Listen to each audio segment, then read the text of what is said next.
अस्सलाम वालेकुम स्टूडेंट्स। तो होमवर्क 1 में जो मैंने डायमेंशन बोली थी बोल्ट्जमैन कांस्टेंट की, उसकी डायमेंशन आपने कैलकुलेट करनी है। वो कैसे करनी है, वो इस तरह से था कि बोल्ट्जमैन कांस्टेंट का जो सिंबल होता है वो के होता है। तो आपको पता है कि P V is equals to होता है के और टी के। यहां से अगर मुझे बोल्ट्जमैन कांस्टेंट की डायमेंशन चाहिए तो मैं के को क्या कर दूंगा जी, बाहर निकाल लूंगा और ये क्या हो जाएगा, पी वी ओवर टी हो जाएगा। यहां पे जो पी है वो ही पी है जो आप समझ रहे हैं, प्रेशर वाला पी। वी है वो वही वी है, वॉल्यूम वाला वी। टी है ये वही टी है, टेम्परेचर वाला टी। तो मैंने यहाँ पे बता दिया है, आपको मेंशन कर दिया कि यहाँ पे ये जो पी है ये स्टैंड कर रहा है P इक्वल टू प्रेशर, ठीक है, V इक्वल टू वॉल्यूम और T capital T equal to temperature. ये तीन चीज, ठीक है, मैं जो भी आपको बता रहा हूं वो। चले अब इसका डायमेंशन हम देख लेते हैं कि अब डायमेंशन कैलकुलेट करना कितना आसान हो गया। आपको अगर प्रेशर का डायमेंशन याद है तो आप मुझे पहले ही आपने सोल्व कर लिया होगा, ये इतनी दिक्कत नहीं आनी चाहिए थी। इसमें क्या था, m L inverse T inverse 2 into V volume यानी कि L का क्यूब, इसके साथ मल्टीप्लाई में हो रहा है, D टेम्परेचर के डिवाइड में हो रहा है। ये देखें एक L यहां से आप इसको कैंसिल कर देंगे तो बोल्ट्जमैन कांस्टेंट का डायमेंशन आ जाएगा जी m L square T inverse 2 और के इनवर्स। आपके पास ये आ गया जी बोल्ट्जमैन कांस्टेंट का डायमेंशन। इसको नोट करें और अपना सॉल्यूशन देखें, क्या आपने ये डायमेंशन सही निकाला है या नहीं, मुझे जरूर बताएं। कैसे बताएंगे, आप अपना स्कोर लिखेंगे 10 बाय आउट ऑफ 10 कितने आपके करेक्ट हुए हैं डायमेंशन वो, ठीक है। अब आपके अगला मैंने जो दिया था वो चार्ज था, ठीक है। मोबाइल चार्ज करना पता है, मोबाइल को 100% चार्ज रखना पता है, लेकिन ये नहीं पता कि डायमेंशन कैसे निकलेगा जनाब। चलें, अब आपको पता है चार्ज इज इक्वल्स टू, ठीक है, चार्ज इज इक्वल्स टू यानी Q इज इक्वल्स टू होता है आपके पास I इंटू टी यानी कि करंट इंटू टाइम, ठीक है। क्योंकि Q इज इक्वल्स टू आपके पास हो गया क्या, AT। सिंपल, क्यों, देखें चार्ज की डायमेंशन निकलेगी। करंट के लिए, इलेक्ट्रिक करंट के लिए मैंने कहा था आपने A यूज करना है, टाइम के लिए आपने T यूज करना है। तो जी चार्ज का डायमेंशन क्या आ गया, AT। ये आ गया चार्ज का डायमेंशन। कितना सा, 2 स्टेप्स का था, इसमें नाम सुन के डरने की जरूरत नहीं थी। अच्छा, उसके बाद था इलेक्ट्रिक इंटेंसिटी, ठीक है। चार्ज के बाद मैंने दिया था इलेक्ट्रिक इंटेंसिटी, ठीक है, इलेक्ट्रिक इंटेंसिटी मैंने ये भी दिया था।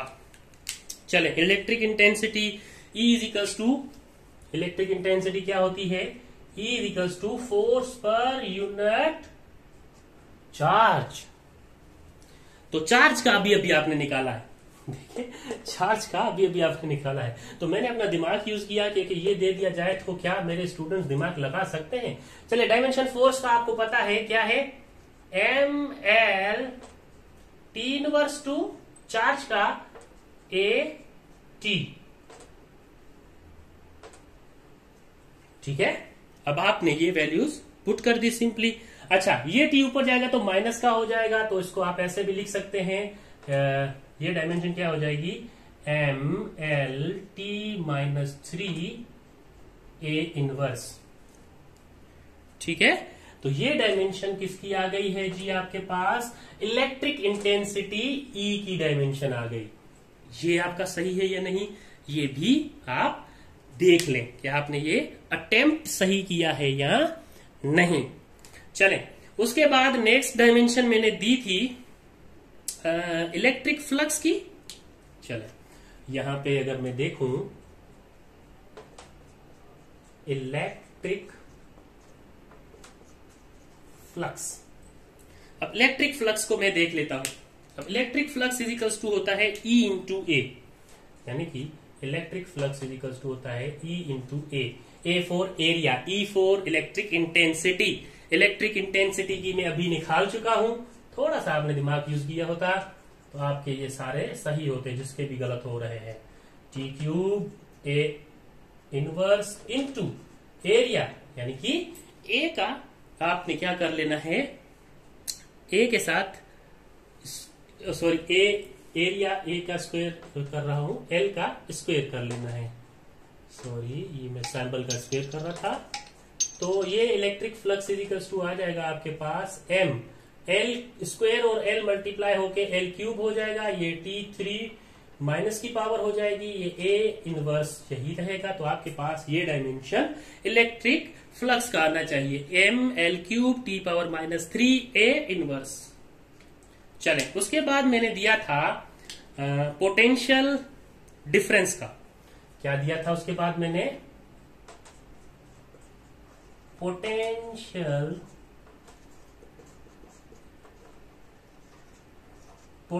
डिफरेंस। अब मुझे पता है potential difference V is equals to क्या होता है। Potential difference V is equals to होता है work done per unit charge. मेरे भाइयों मेरी बहनों, वर्क डन का आपने क्या निकाला हुआ है, M L square T inverse 2, और चार्ज का आपने निकाला है A T। तो ये इसका डायमेंशन आ गया। इसको रीअरेंज कर ले थोड़ा सा, कैसे, M L square T inverse, ये प्लस का है ऊपर जाके माइनस का होगा तो ये इस तरह से आ जाएगा और ये इनवर्स आ जाएगा, और ये आपके पास पोटेंशियल डिफरेंस का डायमेंशन आ जाएगा, M L square T power -3 A inverse. ठीक है, तो ये आ जाएगा आपके पास पोटेंशियल डिफरेंस का डायमेंशन। अब बात करते हैं हम नेक्स्ट वन की। तो हमारे पास नेक्स्ट वन था, चलें ये आपने नोट कर लिया है, उम्मीद है आपने ये अच्छे से नोट कर लिया होगा। अब आते हैं हम अपने अगले डायमेंशन पे। तो अगला डायमेंशन था रेजिस्टेंस का, रेजिस्टेंस। चले, रेजिस्टेंस आपको पता है, रेजिस्टेंस आपको पता है क्या होता है, V is equals to I R होता है। तो R इज इक्वल्स टू क्या होना चाहिए, V ओवर I होना चाहिए। ठीक है, तो यहां से आप V का डायमेंशन निकाल चुके हैं, पोटेंशियल डिफरेंस। ठीक है, वोल्ट। तो V का डायमेंशन आपने अभी निकाला है, जो कि इक्वल होता है M L square T power -3 A inverse I as a current है। करंट का डायमेंशन क्या निकालना है, क्या सिंबल है, वो मैं आपको सेकंड लेक्चर में यानी कि फर्स्ट इसके लेक्चर में बता चुका हूं। ए रखना है आपने, और ए जब ये यहाँ प्लस का है ऊपर जाके माइनस का हो जाएगा तो रेजिस्टेंस का डायमेंशन आ जाएगा बड़ा L square T inverse 3 A power -2। तो बड़ा ये जो है वो आपके पास रेजिस्टेंस का डायमेंशन निकला है, ये आ जाएगा। उसके बाद मैंने शायद कंडक्टेंस के बारे में कहा था कि कंडक्टेंस का भी क्या निकालना है आपने, कंडक्टेंस का भी आपने डायमेंशन निकालना है। चले जी, अब आते हैं कंडक्टेंस के डायमेंशन। कंडक्टेंस का डायमेंशन कैसे निकलेगा जी? कंडक्टेंस का डायमेंशन निकालने के लिए आपको पता है कि K इक्वल्स टू 1/R हम यूज कर रहे होते हैं। Conductance is reciprocal of resistance. हाँ, अब याद आ रहा है? हाँ, अब तो याद आएगा ना। हाँ, बाबू सोना जादू टोना से टाइम मिले तो तुम याद करोगे। चले, 1/R रेजिस्टेंस का डायमेंशन यहाँ पे पुट कर देंगे आप सिंपली, जो आपने निकाला होगा, प्रैक्टिस की होगी।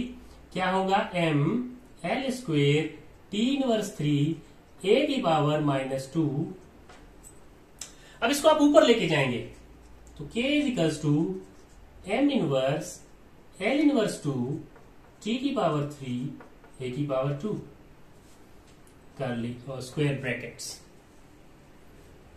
ठीक है, ठीक जी, यही है जो आप सोच रहे हैं कंडक्टेंस का डायमेंशन।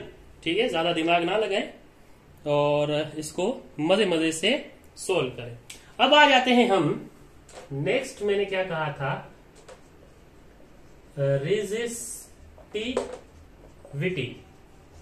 नेक्स्ट जो डायमेंशन था वो रेजिस्टिविटी का था। थोड़ी गर्मी ज्यादा है आज टेम्परेचर के लिहाज से, तो मुझे भी तकलीफ हो रही है पढ़ाने में। चल, रेजिस्टिविटी आप इस पी को ऐसे टेढ़ा करके लिखते हैं। रेजिस्टिविटी इक्वल होता है, मैं आपको बता दूं, R A over L. R for resistance, A for area and L for length. ठीक है, अब रेजिस्टेंस का आपने फॉर्मूला निकाला, सॉरी डायमेंशन निकाला है, क्या है, M L square T power -3 A power -2। ठीक, एरिया मल्टीप्लाई हो रहा है इसके साथ, चलें जी इसको स्क्वायर ब्रैकेट में रखते हैं, इनटू एरिया यानी कि एल का square divided by L.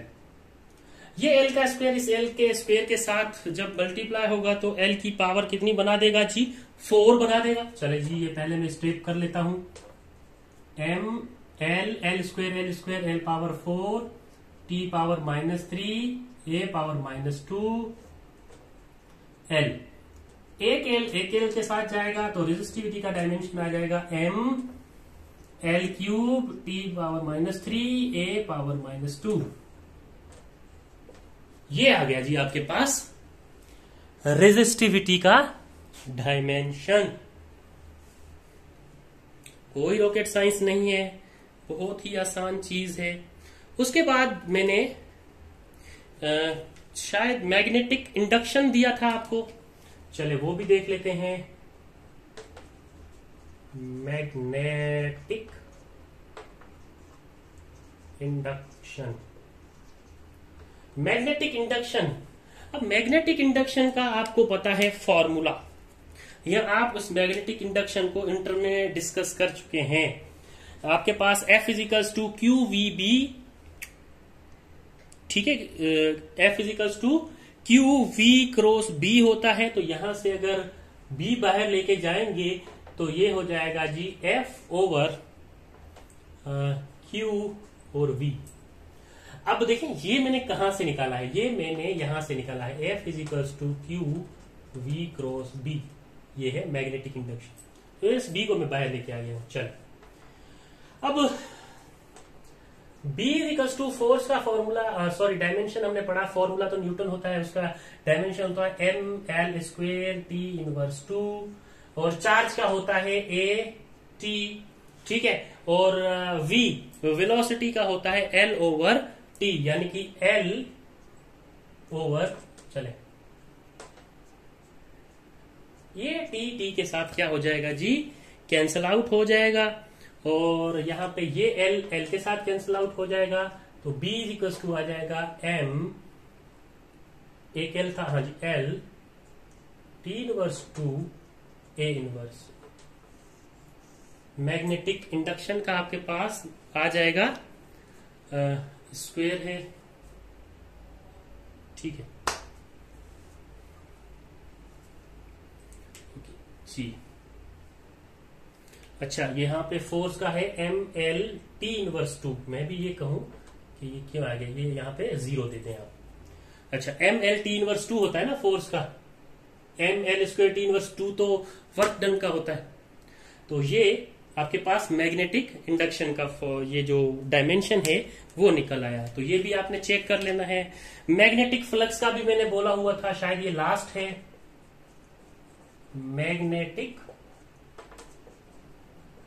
Magnetic flux का भी बोला हुआ था मैंने।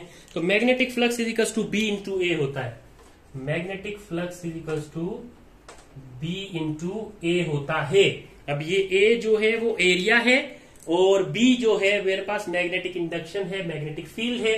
तो यहां पे क्या होना चाहिए, ये बी की मैं डायमेंशन पुट करूं तो M L not T inverse 2 A inverse into L का स्क्वेयर